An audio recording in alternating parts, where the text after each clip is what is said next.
Hi అండి, అందరికీ నమస్కారం. ఈరోజు కుకింగ్ వీడియోలో ఆంధ్ర స్టైల్లో మన పెద్దవాళ్ళు పాతకాలం పద్ధతిలో చామదుంపల పులుసు జిగురు లేకుండా తినడానికి చాలా టేస్టీగా ఉండేలా సింపుల్గా చేస్తున్నాను. ముందుగా 300 గ్రాముల చామదుంపలు తీసుకుని శుభ్రంగా 4-5 సార్లు కడిగి కుక్కర్లో 1 గ్లాస్ వాటర్, 1/2 టీ స్పూన్ పసుపు, 1/2 టీ స్పూన్ ఉప్పు వేసుకుని కుక్కర్ మూత పెట్టుకుని ఒక 3 విజిల్స్ రానివ్వాలి. కుక్కర్ విజిల్ సరిగ్గా రావడానికి కుక్కర్ నాజిల్ ఫ్రీ ఉందో లేదో చెక్ చేసుకుని మూత పెట్టడం అలవాటుగా చేసుకోండి.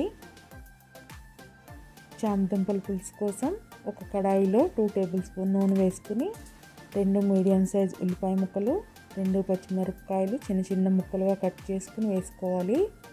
ఇందులో 1/2 టీ స్పూన్ పసుపు, 1/2 టీ స్పూన్ ఉప్పు, కొంచెం కరివేపాకు వేసి మీడియం ఫ్లేమ్లో మూత పెట్టి 5 నిమిషాలు మగ్గనివ్వాలి.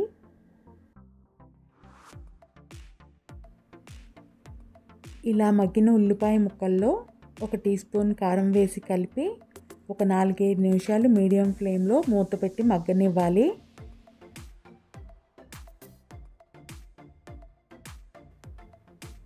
ఈలోపు కుక్కర్లో ఉడకబెట్టుకున్న చామదుంపల తొక్క తీసుకుని చిన్న చిన్న ముక్కలుగా కట్ చేసుకోవాలి. చామదుంపల పులుసు జిగురు లేకుండా ఉండాలి అంటే ఒక కడాయిలో కొంచెం ఆయిల్ వేసుకుని బాగా వేడెక్కాక చిన్న చిన్న ముక్కలుగా కట్ చేసుకున్న చామదుంప ముక్కల్ని ఒక 3-4 నిమిషాలు వేయించుకోవాలి. ఇలా చామదుంప ముక్కల్ని ఆయిల్లో వేపడం వలన కూర జిగురు రాకుండా ఉంటుంది. ఇలా చామదుంప ముక్కలు 3-4 నిమిషాలు వేగిన తర్వాత ముక్కలు ఆయిల్లో నుంచి తీసి పక్కన పెట్టుకోవాలి. ఇలా వేగిన ఉల్లిపాయ ముక్కల్లో వేయించి పెట్టుకున్న చామదుంప ముక్కలు వేసి ఒకసారి బాగా కలుపుకోవాలి. ఇందులో చింతపండుకు బదులుగా 1 టీ స్పూన్ ఆమ్చూరు వేస్తున్నాను. నేను సంవత్సరం మొత్తంలో 1/2 కేజీ చింతపండు కూడా వాడినండి. చింతపండు ఆరోగ్యానికి అంత మంచిది కాదు. చింతపండు ప్లేస్లో ఆమ్చూరు కానీ టమాటా, రాతి ఉసిరికాయతో రెసిపీని బట్టి రీప్లేస్ చేస్తాను. ఇందులో 1 స్పూన్ బెల్లం వేసుకోవాలి. ఇది ఆర్గానిక్ బెల్లంతో చేసిన బెల్లం పాకం అండి, అందుకే కలర్లో ఉంది. అమ్మ వాళ్ళ ఇంటి దగ్గర నుంచి బెల్లం కుండలు తెచ్చుకుని ఇన్స్టెంట్గా వాడుకోవడానికి బాగుంటుందని ఇలా పాకం చేసి స్టోర్ చేసుకుంటానండి.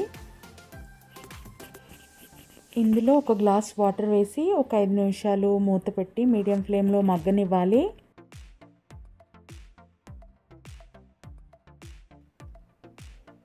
పులుసు బాగా మగ్గిన తర్వాత కొంత చిక్కబడుతుంది. పులుసు జిగురుగా కూడా లేదు చూడండి.